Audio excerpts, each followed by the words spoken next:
You're watching Gamecock News Network.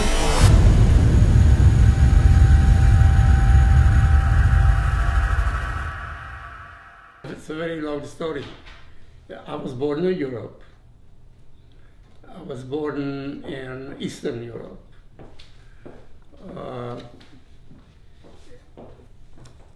It's a very complicated situation. When I was born, it was Romania. When I was arrested, it was Hungary. And a little while later, it became part of Germany, and then it became part of Russia. If you would ask me where I'm from, I would tell you from Hungary, because this changed every few months. There was a different occupation of this territory in the Second World War. And eventually the Hungarians arrested all the Jewish people, and we were put in ghettos. And after a short stay in the ghetto, about 6 months maybe, we were taken to a railroad station and put into freight cars, freight train, like animals, or like bags of cement, tossed into a railroad car, and taken to a concentration camp called Auschwitz, which was the biggest camp that they had, was Auschwitz. It was a 3-day trip. They gave each railroad car a bucket of water and 2 or 3 loaves of stale bread, and off we went. And you had a mixture of people on this railroad car. You had young and old, you had healthy and you had sick people. You had people that taken out of hospitals, or babies that were just born that day. All put into this railroad car, and they shipped us to Auschwitz. We arrived the 3rd day, and they opened up, and we were very, very crowded. If you stood up, there was no room to sit down. If you sat down, there was no room to stand up. They didn't care whether you had any space or not. They just tossed us in like bags of cement into this railroad car. When we arrived the 3rd day in Auschwitz, Auschwitz was in Poland. It was occupied by the Germans. They opened up these railroad cars. 1/3 of the people were dead. Elderly people. Now, as I told you, they only gave us enough to eat for one time. They gave us bread and a bucket of water, and they never fed us again. They used every bit of space that they had because they didn't want to have to use another train, so they tried to use up the cheapest possible way. We got out of, actually they dragged us out of this railroad car, and they lined us up, 6 abreast, and we faced a man that he was known as the Angel of Death, a man by the name of Dr. Joseph Mengele. He was a German officer who was in charge of the selection, and that's what they called it, selection, because he decided who is going to stay alive and who's going to die. And the way he selected it is he pointed to the right or to the left. My family consisted of my parents.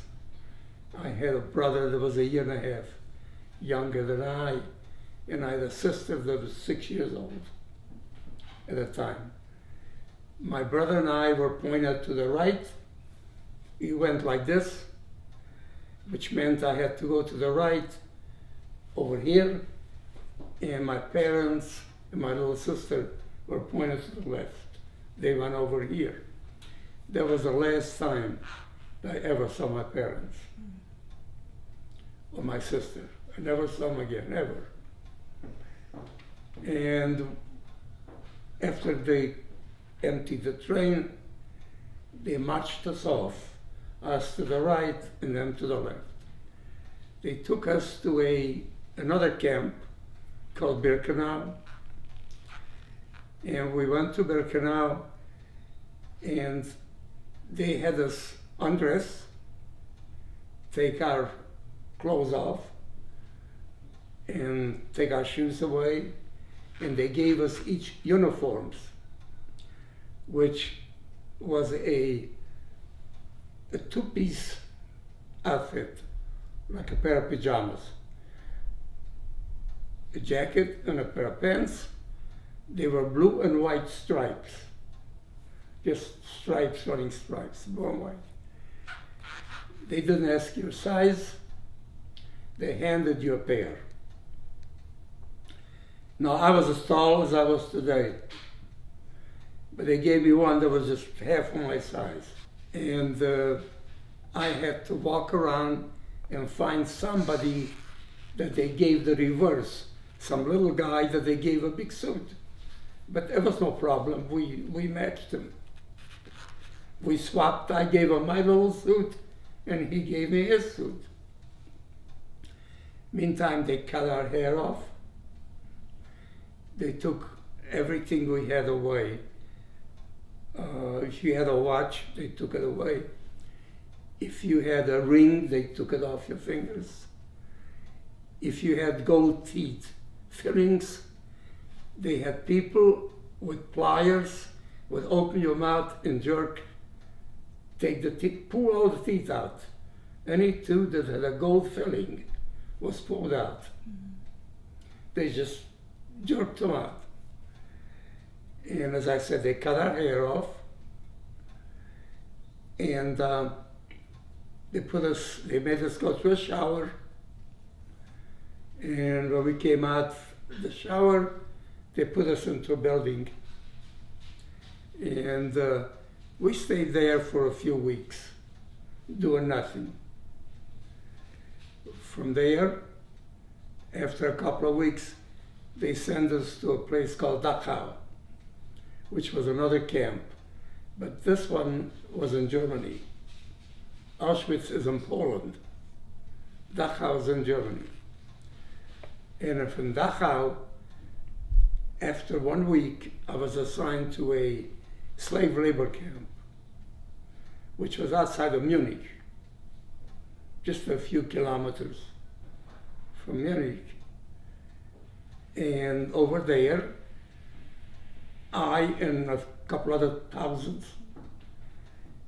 went out to work. We did all sorts of work. We worked on highways, we worked on bridges, we built buildings, we worked in factories. I worked in an airplane factory that was not far from there. Each morning, contractors would line up at the gate in requisition. For instance, contractor A would say, I need 120 people today. They would count all 120, and they would go off with this contractor.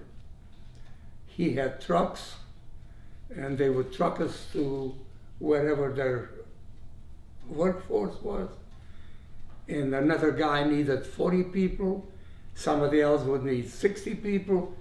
Now what they did is they reimbursed the government so much a day for our labor. These contractors would pay the government for our labor. Now, before we went off in the morning, we would line up. They woke us up at 5 o'clock in the morning, and it didn't take long to get dressed. we were already dressed. We slept in our clothes, so there was no problem getting dressed. And we didn't have anything else. We only had one suit and one pair of underwear, one shirt. That's all we had. So you didn't have to go through a, what am I going to wear today? You already had it on. And as I said, we slept in our suit. So we were ready to go. And on the morning, we would line up for breakfast. And by lining up, we lined up alongside a building. And there was a window at this building. We would line up, and we each had a canteen, an aluminum canteen. It had a little wire handle on it, and we would go up to the window, and the guy inside the window would put some coffee in this container and give us each a slice of bread. That was our daily ration. And then we walked to the gate, and this is when the contractors came and took us. And we went off with these people. In the daytime, some of them would feed us, some wouldn't. Now, meantime, we ate the piece of bread they gave us. We ate up immediately in the morning. Number one, we were hungry. We couldn't just sit back and wait. Number two, we were afraid somebody might steal that bread, so we ate it up real quick. In the daytime, as I said, some contractors, at times they would give us a sandwich or give us some boiled potatoes, but most of the time they didn't give us anything. We just worked all day without food. In the evening, we would come back and line up at the kitchen again, and we got our supper, which consisted of a bowl of soup. Mostly it was a potato soup. It was a chowder. We never saw the potatoes. It was just a bowl of warm water with some flavor in it. That's it. That was our supper. And we were dismissed. We could go to our barrack and go back and lay down and go sleep. Or just walk around the camp without doing anything. This is how our days consisted. Now, if you ask, well, how could you exist by not eating? Well, we ate out of garbage cans. I ate out of, well, I was working at these factories. They all had restaurants where the soldiers and the people working in these factories used to eat. And then they had garbage cans outside where they would discard the leftovers. And we would go to the garbage cans, take the lids off the cans, and eat all the garbage that they threw in these cans. Now, did somebody get sick? Yes, many got sick. Did somebody die from it? Yes, many died from it. As a matter of fact, I was quarantined for 30 days with typhus fever. One day, they wouldn't open the doors. We couldn't leave the building. They told us we're quarantined, which meant we're not allowed to leave the building. We were there for 30 days. They brought us food once a day, and they told us we had, some of us had typhus fever. I didn't get sick. Some died, yes, but most of us made it. My brother was with me until February 4th and March, April. 8 weeks before liberation, he died of starvation. My brother starved to death. Absolutely starved to death. Just didn't have enough to eat. I didn't either, but I was stronger. And many starved to death, but the millions, starved to death. But as a matter of fact, when I was liberated, the American soldiers that took our camp and our liberation, they made me undress completely, and they took pictures and they sent them back home to the United States, to their families, to show them what they found. As a matter of fact, Eisenhower, I'm sure you know what I'm talking about. He was the commanding general of the American invading forces. He came to our camp after it was over, and I was there, and I happened to see him. And he said, I just cannot believe what we found after we came into these camps. He couldn't get over how malnourished, how bad we looked, how miserable we looked. And there was an article in the military newspaper that he read. They had a newspaper, Stars and Stripes. Mm-hmm. You're probably not familiar. It was a military newspaper, the American Army, Stars and Stripes. And he wrote an article of what he saw and what he found in these camps. Well, just to give you an example, I weighed 80 pounds. Today I weigh 180. Can you imagine weigh 100 pounds less? Less than half, cut in half. 6'1", tall, and weighing 80 pounds. I was a walking skeleton. I and everybody else. We were in absolutely terrible shape. So the day that the American soldiers came and liberated the camp you were in, was it an element? No. What in my situation, yeah. I escaped. Okay. So I was on a dead march. This camp that I was in at the time, Dachau, they took 20,000 of us from Dachau to the Tyrolean Mountains, which is between Switzerland, Austria, Italy, and Germany. There's a corridor called the Tyrolean Mountains, which is the German Alps. I'm sure you heard that. There's a lot of skiing going on there. They took us there to build trenches. We would build trenches to keep the Americans from advancing.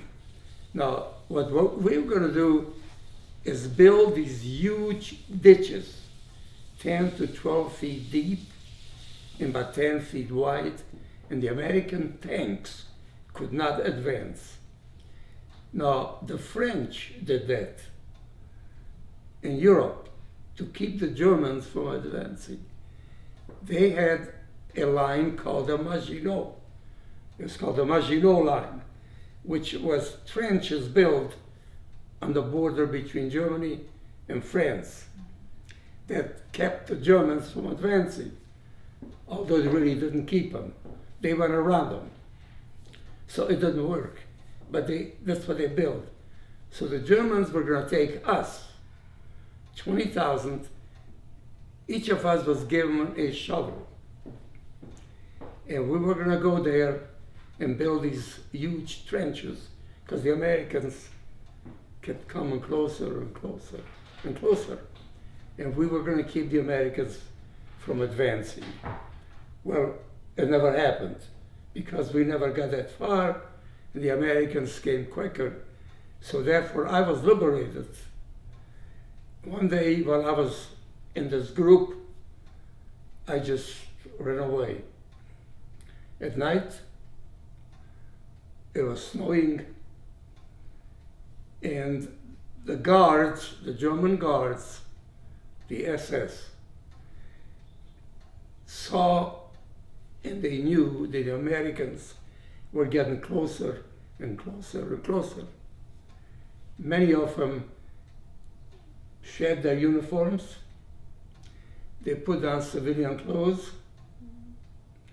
They had members of their families bring them civilian clothes, pants and jackets, and they would take their uniforms off, throw away their arms, and they would melt into the population so they won't be captured.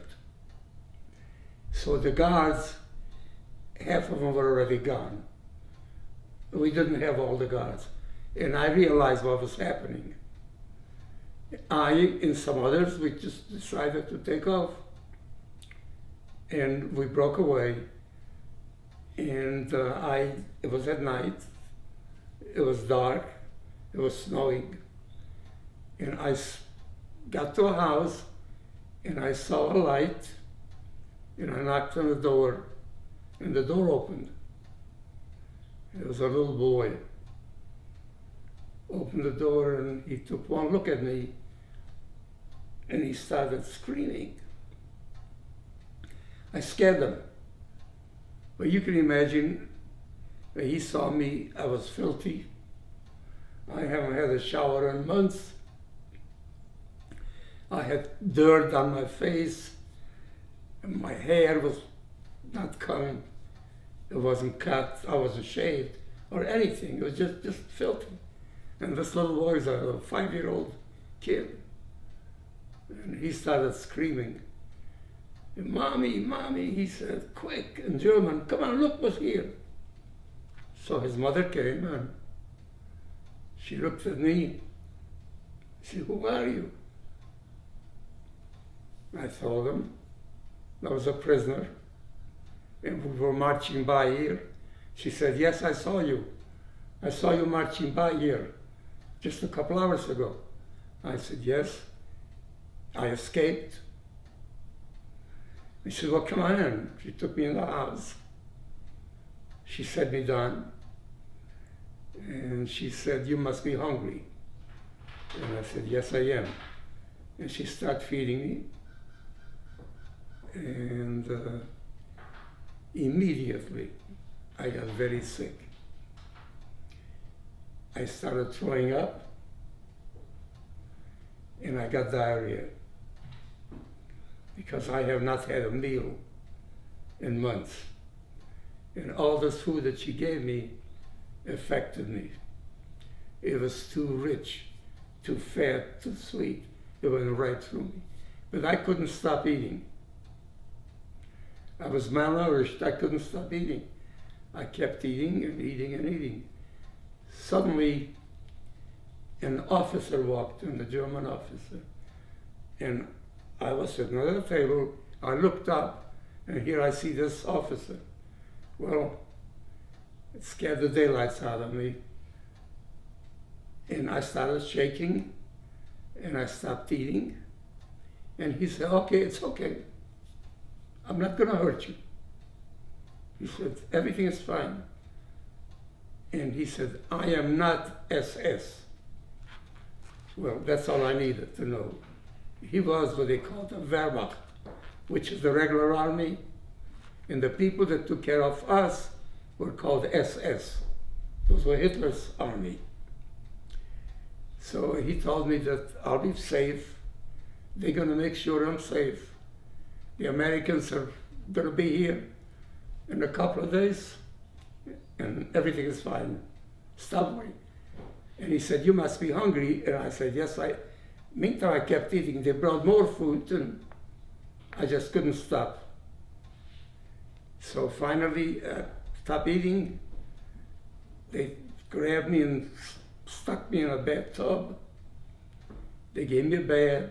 He shaved me, and they put me to bed. I woke up in the morning and I felt first time I slept in a bed in years. And it felt a lot better. And I was there for about two and a half days. Suddenly, she came in the room and she said, there are some people here that would like to say hello to you. I said, please. Her name was Schmidt. And I said to her, Frau Schmidt, or Mrs. Schmidt in German. I said, please don't let them take me. She said, no, no, no. These are not the SS. These are good people. And I said, please don't let them take me. She says, they won't. So she brought these guys in, and they all wore uniforms that I was not familiar with. And I just looked around, and I don't know who they were. So they told me they were Americans, American soldiers. And I said, well, that's great. And they wanted to know if I spoke English. And I said, no. He said, but what do you speak? I told them, well, I spoke German, I spoke Hungarian, I spoke Romanian, I spoke Jewish, I understand Polish, and a little Russian. He said, oh, well, you speak enough, so just a minute. A guy walked out and he came back a few minutes later with another guy. And I looked up and he had some gold bars. I knew he was an officer, but I didn't know what rank. Well, I found out he was a captain later. And he came in and he said to me, they said, by they he meant these other guys, said, do you speak German? I said, yes. He said, do you speak Hungarian? I said, yes. He said, and you speak Romanian? I said, yes. He said, you speak Jewish? I said, yes. And he said, well, speak to me. What do you want me to say? Okay, I want you to speak in Jewish to me. So I did. And he said, yes, he is. So in other words, I was not a German. They were afraid that I might be a German soldier who swapped clothes, and I was trying to protect myself. So I told them who I was. I was a prisoner that the Germans took me from Hungary and all that. So they said, well, we have to move on because the Germans are not defeated yet. We are still fighting. But the people standing behind are going to take care of you. We have a group of soldiers to take care of you. So meantime, they brought in boxes of what they call sea rations. Now you may not be familiar with it, but that's stuff that the soldiers, when they go to war, they give them supplies, boxes called sea rations.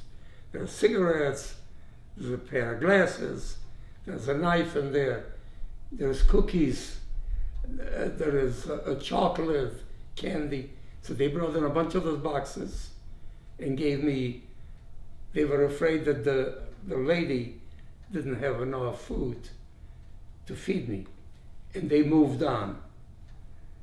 And they moved on, and 3 days later, the Frau Smith, Miss Smith, took me to a hospital. It was a military hospital. It was run by nuns. It was a Catholic hospital. But the Americans took it over, and they put me in a hospital, and I was there for a couple of weeks.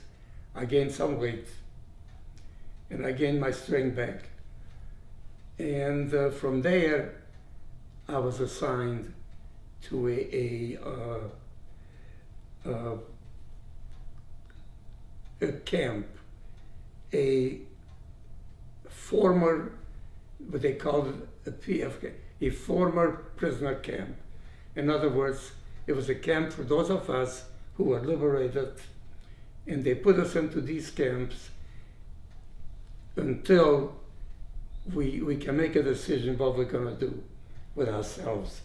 go back to the country you came from or apply for a permit to go to another country. And I applied for a visa to come to the US. And I was there, and I received a visa, and I had to wait 2 years to get a visa. And once I got a visa, I came to the States. So in this former prisoner camp, is that where you saw General Eisenhower?